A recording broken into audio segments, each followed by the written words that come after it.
It is very common to say I am very honored and glad to be here, but I am really honored and glad because not only because of the conference that is very interesting, but because I'm not young in years, but I'm very young in research.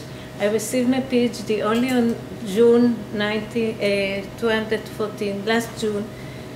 And so it's really, really, really honorable for me to be here.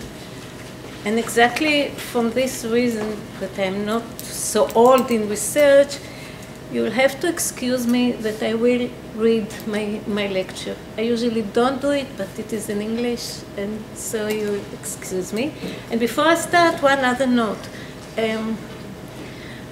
I was so happy to see how my lecture comes into something whole in the talk of Professor Sprecher that talked about Sperber, that talked not only about gender but also about geographies.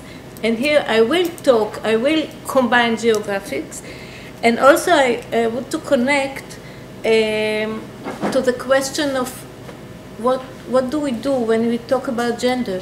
Do we talk about women, or do we talk about women and men? And I agree with both of you, because I really think we should talk about men also. But first of all, we have to expose the stories of women, their experiences, and to know more about them. And that is what I'm doing here. So, as stated in the call for proposal for this conference, we are dealing today not with history, but with histories.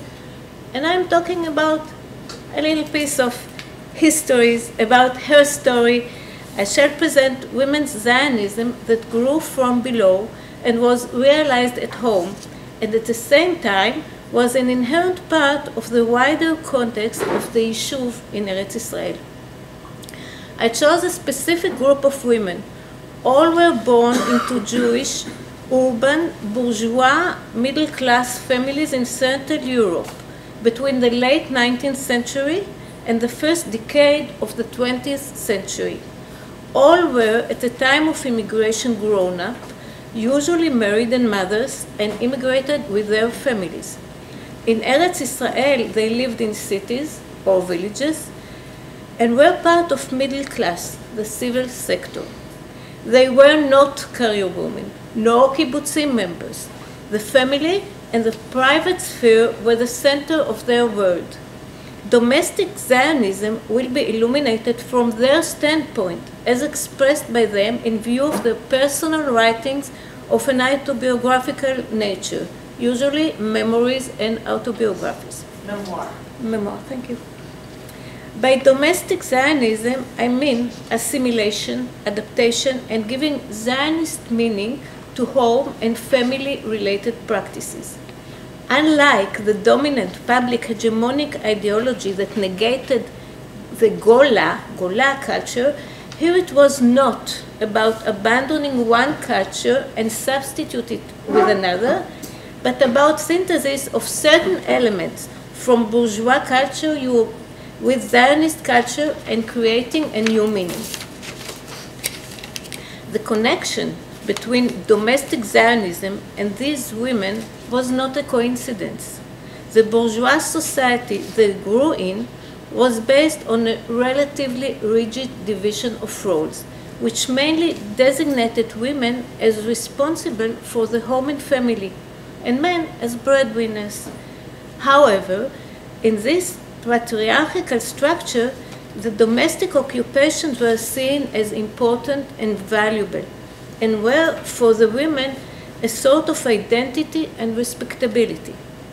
During the 18th and 19th century, with the establishment of the national German state, the bourgeois social class and its habitus became synonym with German nationality. Being a good housewife, mother, and wife were perceived as the women's contribution to the nation. it is unclear whether the Jewish women adopted actively the identification between the domestic roles and German nationality. And of course, all identification as far as there was such had been cut out with the Nazi regime. However, the basic comprehensions concerning essence and role of the housewife in the private and the national aspect were imprinted by them, were part of their habitus, and were realized later on in Eretz Israel. Moreover, even the Central European Zionism that some of the women had been exposed to before immigrating to Eretz Israel was rooted in the bourgeois habitus. Unlike the socialist Eastern European Zionism, Central European Zionism maintained the conception of gender differences and feminine traditional roles. Thus, adherence to the agenda of Zionism did not contradict the women's worldview and habitus.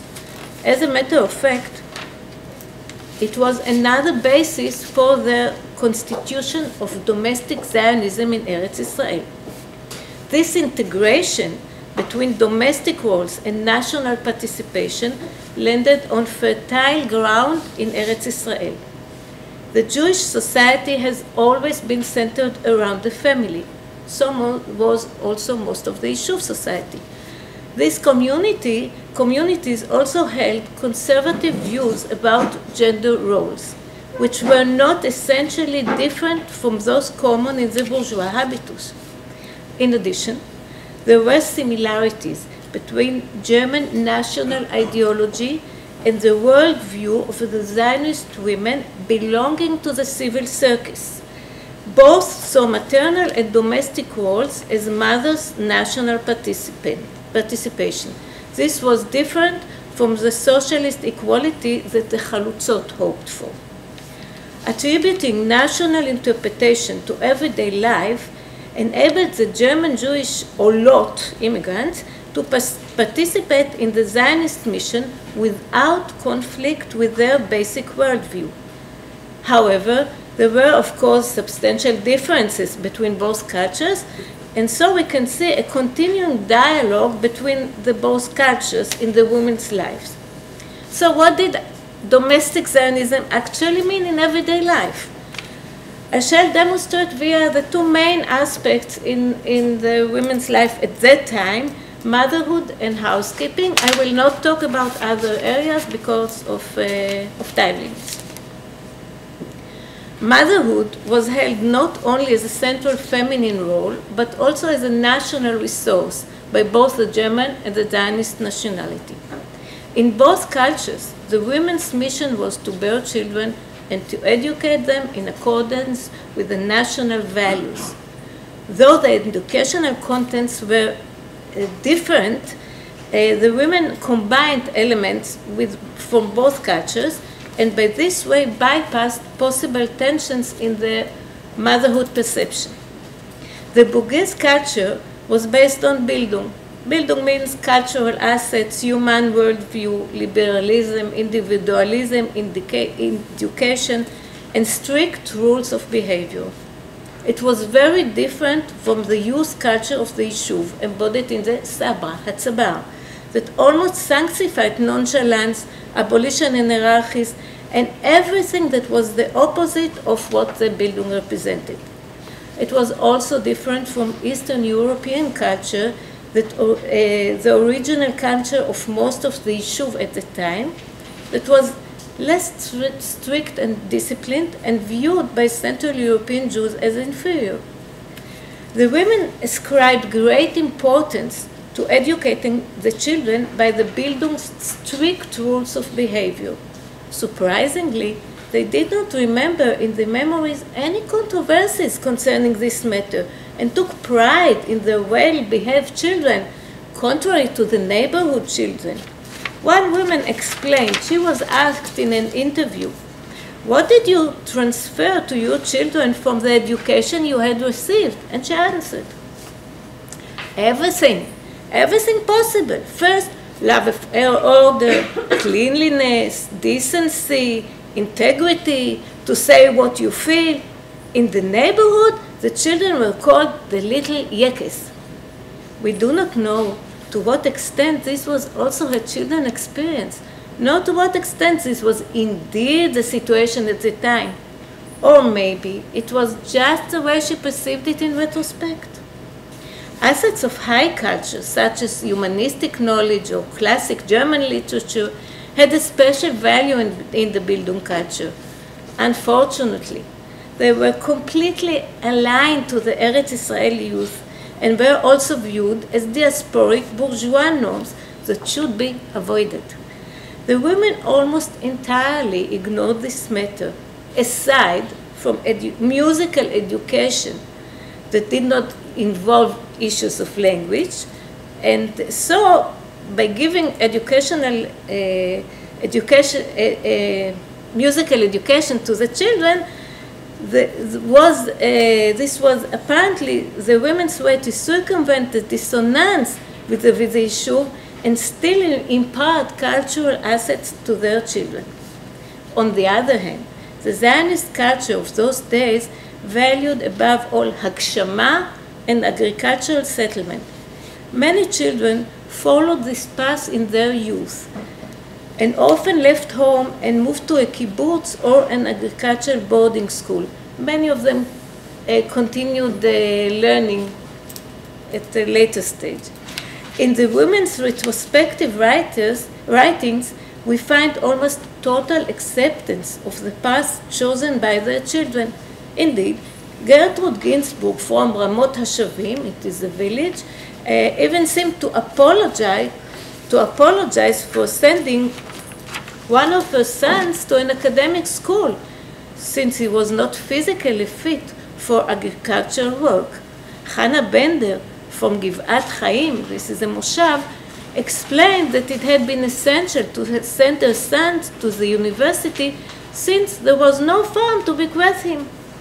It is unreasonable to assume that there were no confrontations.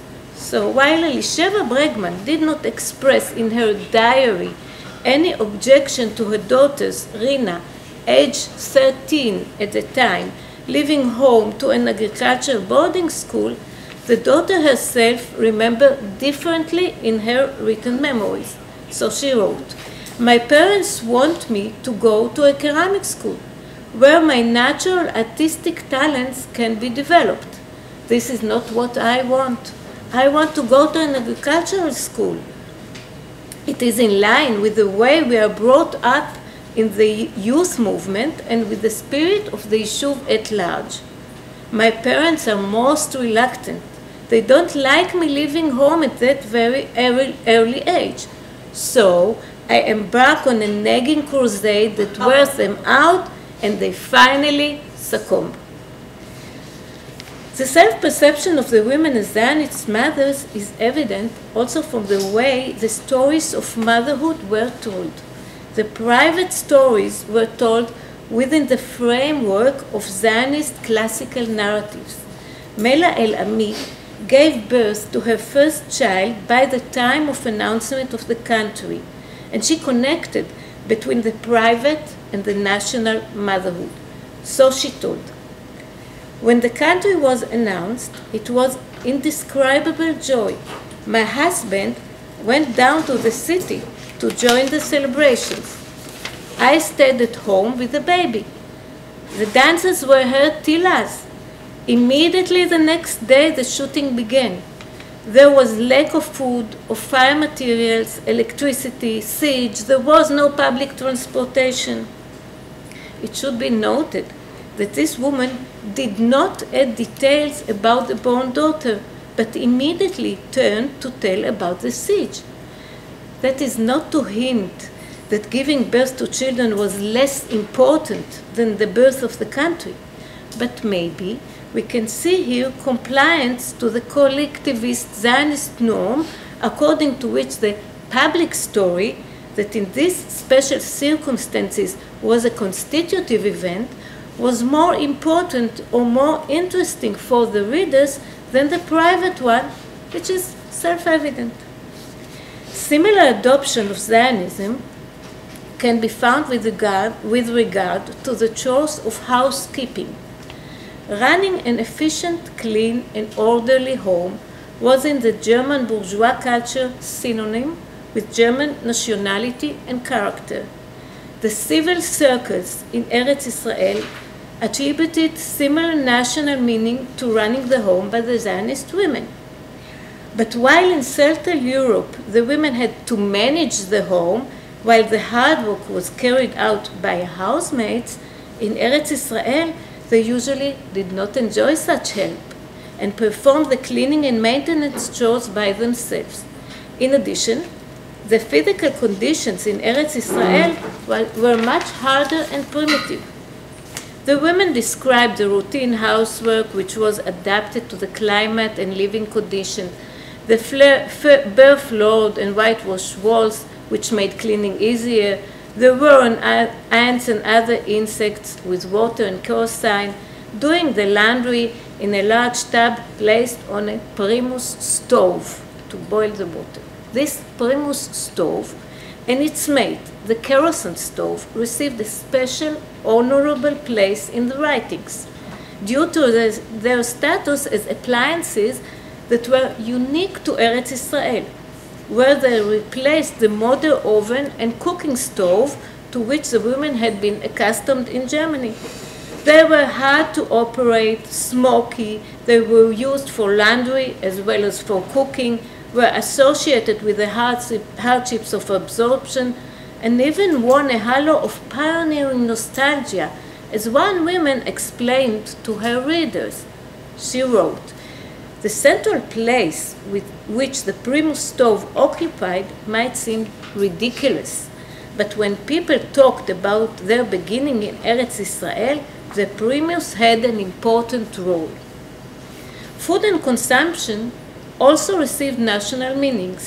The women described the market and the stores, which were sometimes dirty but also strange and joyous. But food encompasses much more complicated meanings. Consuming the local food can be a way to connect to the new place. At the same time, food can represent the abandoned country and maybe longing for it. Frida Hirsch's memories reflect this complexibility. She told how she shared with her two sisters that also immigrated to Eretz Israel new recipes for preparing eggplants and koshas, vegetables that were typical then to the local kitchen, and at the same time baked the familiar cakes from Germany. However, the feeling of newness, maybe sometimes of an adventure, hovered once again above all, and so she concluded this subject. The household in the Orient was indeed so different. Our motto was to try everything at least once, and so we tried new dishes. In spite of the hardships, and maybe because of them, the women took pride in doing something new and pioneering. As in motherhood, here also the stories echo the Zionist narrative of Havrachat Hashmama. Gertrude Ginsburg and Edith Steinhardt were both among the founders of Ramot HaShavim, which I said was a village. Ginsburg wrote, "It was not easy, but the mood was high, and the first eggs and the first vegetables, not the first." And Steinhardt wrote, "It seems a little heroic, but we did not find it in this way. As a matter of fact, Franz and me were lucky to run away from the former rigid and structured conditions. In this way, we were able to start something completely new from the beginning." The partial adoption of bourgeois educational norms, the silencing of dilemmas and dissonances, and the reference to the Zionist narratives, which we have seen very clearly till now, enabled the women to adhere to the expectations from women as Zionist mothers and housewives. They also reveal the deep absorption of Zionist content in the private sphere. But maybe the best illustration to the meaning of domestic Zionism for these women can be seen through examining the place of the religious practices in their lives. Religious traditional practices that were kept mostly at home such as celebrating Pesach or Rosh Hashanah, family gatherings at Saturday nights, and sometimes keeping kosher, were an important factor in creating the unique German Jewish habitus and identity. It was usually the women's responsibility to keep and preserve these practices. Although this issue appeared frequently in the memoirs of most women as a childhood memory, it was hardly mentioned with regard to their lives in Eretz Israel. Perhaps in Eretz Israel, where the women lived among Jews anyway, these practices were less important. But maybe this lack of religious rituals is also the strongest demonstration of domestic Zionism. Instead of the religious traditions that had been intertwined in the family life, now it was Zionism that was an integral part of it. And I want to conclude. Domestic Zionism enabled the women to sustain their identity and self-perception and still be participants of the Zionist community. These women were far away from the Eastern European Zionist views and from the concept of socialist equality that the Chalutzot hoped for. It might be assumed that their worldview was not far from the Zionist conceptions of the women belonging to the civil circles. However, it is questionable whether any of these feminist ideologies was relevant to them. They came to build a home, and while doing so, created another way to express and practice Zionism. This interpretation of Zionism illuminates the great diversion of concepts, ideologies, and practice in the Yishuv at the time. It is probable that this pattern described here was widely spread, but as had not been documented, has received only a little recognition. This issue raises new questions. For instance, did men have similar experiences? Or what were the experiences of women from different cultures? Did they implement here the same Zionism? All these are open questions for future research.